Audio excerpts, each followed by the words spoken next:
Aujourd'hui, on va attaquer un deuxième sujet qui est très récurrent, très demandé, qui est la prise de rendez-vous ou bien la qualification de fiches. Sur ma chaîne, vous allez trouver une formation que j'ai faite de 50 minutes qui parle de la télévente. D'accord? Donc, elle est disponible sur ma chaîne pour les gens qui s'intéressent en fait à développer leur côté commercial, plus ou moins. Et puis aujourd'hui, on va attaquer un peu le volet qualification de fiches, ou bien ce qu'on appelle la création de trafic. D'accord? Donc tout d'abord, donc je fais une petite on va dire définition rapide. Qu'est-ce que c'est que la prise de rendez-vous? C'est en fait une activité qui prépare, on va dire, la plateforme pour un commercial. Donc ça veut dire que moi, quand je qualifie une fiche, je dois a priori préparer le terrain pour qu'après un technicien, bien un commercial, puisse prendre contact avec comment dirais-je, le prospect plutôt, et puis automatiquement donc concrétiser la vente, comme on dit, et finaliser la vente. Généralement, l'activité de qualification de fiches, elle est moins stressante dans le sens où ce qui est tenu, donc, ou bien ce qu'on exige, ou bien ce qu'on demande aux conseillers, ce n'est pas de conclure la vente, d'accord, mais juste de présenter en fait le concept, ou bien le principe de l'activité, ou bien du produit, initier le produit, c'est même pas expliqué, initier le produit au prospect, d'accord? Et puis viendra par la suite l'appel ou bien la visite du commercial qui va être dans un contexte de vente, purement vente. Donc il va essayer de signer le contrat ou bien de faire adhérer le client. Donc le fait de ne pas être tenu d'avoir l'accord définitif du client et par conséquent donc le règlement, le paiement et ce qui va avec l'adhésion, déjà ça amortit le stress. Ça veut dire que pour moi, je sais que tout ce que je dois avoir, c'est ce qu'on appelle les 3 oui, d'accord? Donc, qui doivent être des oui clairs. Ça veut dire que le client accepte que le commercial passe le voir chez lui, me confirme le rendez-vous, etc. Et puis dans ce cas, c'est bon, c'est compté pour moi comme un rendez-vous, d'accord? D'où l'appellation création de trafic. C'est-à-dire quoi? C'est-à-dire que mon rôle, moi, c'est de créer un trafic ou bien créer un flux de demandes ou bien un flux de vente, d'accord, entre mon entreprise ou bien l'entreprise pour laquelle je travaille, et puis automatiquement donc le client qui est, ou bien le prospect qui est à la recherche de ce type de produit ou pas. Donc ça peut être donc un prospect qui n'a rien demandé à la base, mais moi mon rôle est de présenter bien sûr le produit et puis m'arranger pour une visite éventuelle ou bien donc un appel éventuel d'un commercial. Généralement, les activités qui sont touchées par ce genre de service ou bien de prise de rendez-vous sont généralement, par exemple, les activités ou bien les produits qui nécessitent une certaine vérification avant de pouvoir faire une vente. Par exemple, ce qui est connu généralement, c'est les photovoltaïques, d'accord? Ou bien l'isolation en eau. Très connu, très récurrent. Ça peut vous arriver 3 fois sur 4 de trouver une activité qui traite ce genre de produit du moment que c'est de la qualification de fiches. Donc, avant de, c'est-à-dire pouvoir vendre ou bien conclure une vente de ce qu'on appelle la photovoltaïque, il faut faire quelques vérifications sur le toit, sur la maison de la personne concernée. Et ce pour laquelle, avant d'envoyer un commercial pour négocier directement, une personne, qui est vous généralement, donc appelle pour vérifier est-ce que la personne est propriétaire ou pas, ou bien locataire, est-ce que le toit est comme ci, est-ce que le toit est comme là, ainsi de suite, quel est le revenu mensuel ou bien annuel de la personne, ainsi de suite, et bien sûr, suite à quoi, si quelques conditions sont vérifiées et sont là présentes, donc dans ce cas, donc on programme un rendez-vous, soit un appel téléphonique, soit bien sûr un rendez-vous terrain, par un de nos techniciens ou bien par un de nos commerciaux. D'accord? Pareil pour les mutuelles, les assurances, etc. Avant de pouvoir proposer donc une mutuelle, on doit savoir si la personne est bien sûr donc sur tel ou bien tel régime social, si elle a déjà une mutuelle ou pas, quelle est la mutuelle qu'elle a aujourd'hui, est-ce qu'elle peut la changer ou pas, quand est-ce qu'elle pourra la changer, ainsi de suite. Tout ça, moi je le vérifie. Après, je prends un rendez-vous avec donc le commercial. Soit il va venir sur le terrain, donc le voir physiquement, soit donc il va appeler par téléphone. D'accord?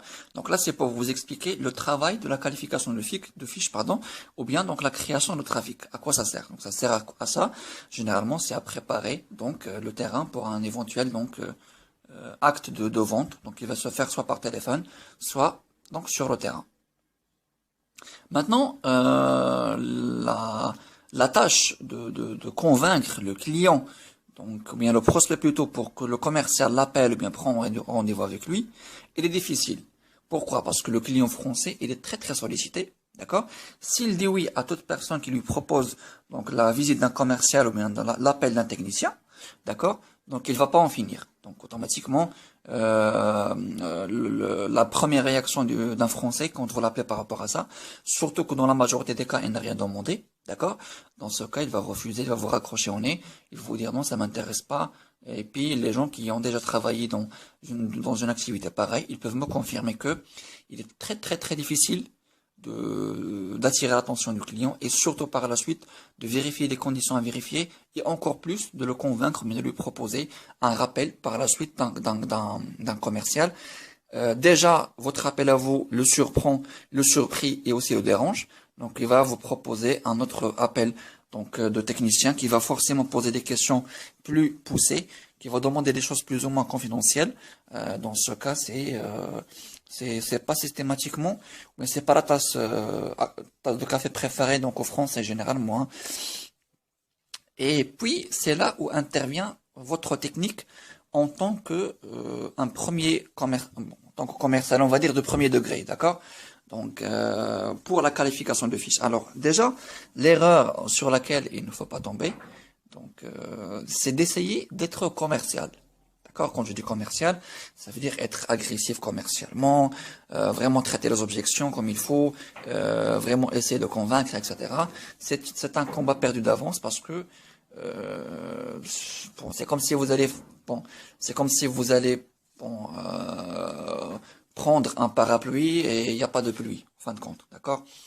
Donc, par rapport à la qualification de fiche, il ne faut pas, c'est-à-dire tomber dans le piège du commercial, ça veut dire il faut être un bon commercial, etc. Non.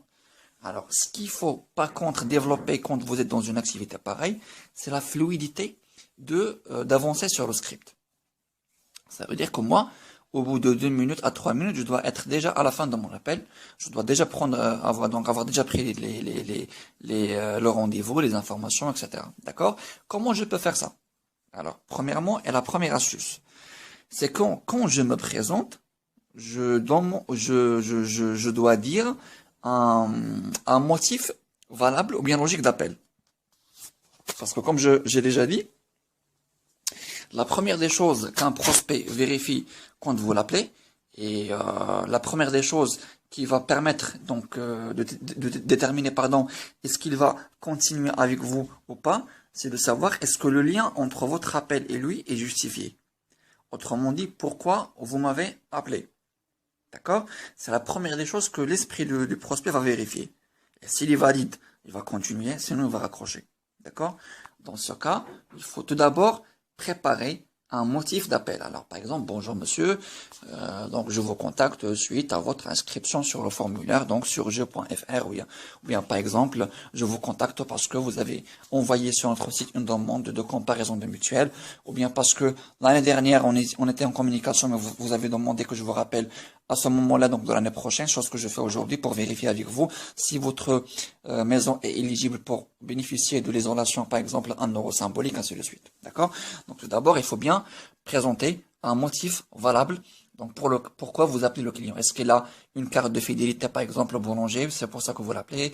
Est-ce que, par exemple, il a fait une demande sur Internet, ainsi de suite? Alors ce motif-là, soit vous l'avez réellement, ça veut dire que votre supérieur, quand il vous ramène une fiche à appeler, donc il vous dit voilà cette fiche, voilà d'où on a eu l'information du client, ou bien il n'y a pas, et dans ce cas il faut créer un motif, donc ça rentre dans le cadre du commercial, il faut créer un motif, créer tout un scénario pour justifier votre appel. D'accord? Ça c'est la première des choses à vérifier. La deuxième des choses, la deuxième technique, il ne faut jamais donner la parole au client sans lui poser une question avant. Ça veut dire, Bon, bonjour, je suis Eman du service, voilà. Je vous appelle par rapport en fait à votre. Alors, est-ce que vous avez trouvé est-ce que vous avez reçu assez de devis ou pas? Et là, je lui donne la parole, mais en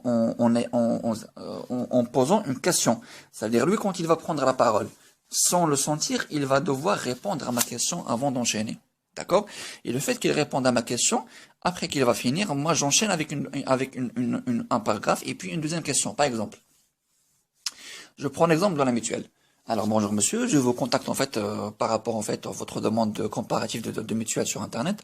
Alors aujourd'hui, pourquoi vous souhaitez changer? Est-ce que c'est par rapport aux tarifs qui augmentent ou bien par rapport en fait aux garanties qui ne sont pas adaptées à à vos besoins en termes de santé?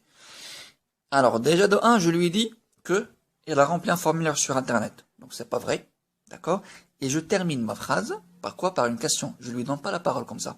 Parce que si je lui donne la parole comme ça, il va ramener l'entretien là où il veut lui et non pas moi. Ça va pas être forcément dans mon intérêt. Et une fois sur une, si j'exagère pas, le client va faire de sorte à ce que l'entretien se termine et puis qu'il se débarrasse de vous. D'accord? Donc, dans un premier temps, je lui dis ça. Alors, automatiquement, quand je donne la parole au client, pour lui, bon, il se peut qu'il a rempli un formulaire de comparatif sur Internet. Donc, il n'arrête pas de remplir des comparatifs donc sur Internet.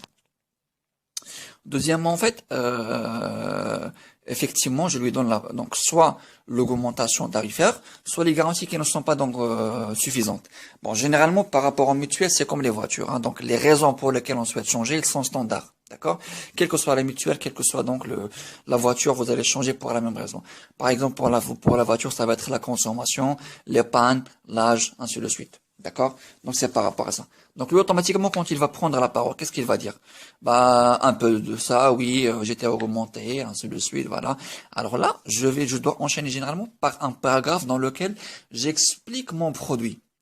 Bah, écoutez, monsieur, donc ça tombe bien, aujourd'hui, on propose des comparatifs gratuits, donc qui vous permettront de comparer toutes les offres du marché. On vous l'envoie par mail et ça vaut par la suite de nous contacter si vous êtes intéressé ou pas. Donc aujourd'hui, quelle est la mutuelle?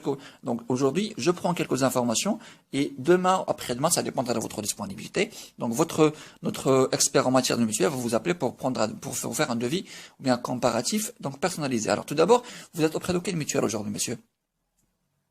Alors, imaginez, remarquez que moi, je termine avec toujours une question. Alors là, il y a deux choix. Soit il va me répondre avec directement le nom de sa mutuelle, soit par exemple, il va m'objecter. Bah écoutez, non, je préfère ne pas être contacté, ainsi de suite. Alors là, effectivement, il faut traiter l'objection. D'accord? Encore une fois, il faut vous rassurer que pour tout centre d'appel, donc il y a un traitement d'objection qui est écrit sur une feuille, donc c'est à vous de lire ce qui est écrit tout simplement, hein. Bah écoutez, vous dites, s'il y a une objection, bah vous dites, bah écoutez monsieur, aujourd'hui, vous savez, cette démarche est totalement gratuite. Donc, autrement dit, tout ce que vous aurez, c'est un comparatif et ça vaut par la suite donc de décider donc de ce qui vous convient. Alors aujourd'hui, je souhaite juste savoir quelle est votre mutuelle aujourd'hui, comme ça notre commercial pourra vous faire un comparatif adapté. Alors, j'ai traité l'objection et j'ai enchaîné encore une fois avec une question. Donc, je donne jamais la parole au client sans poser de question. Et généralement, il faut que ce soit une question fermée, ça ou ça. D'accord?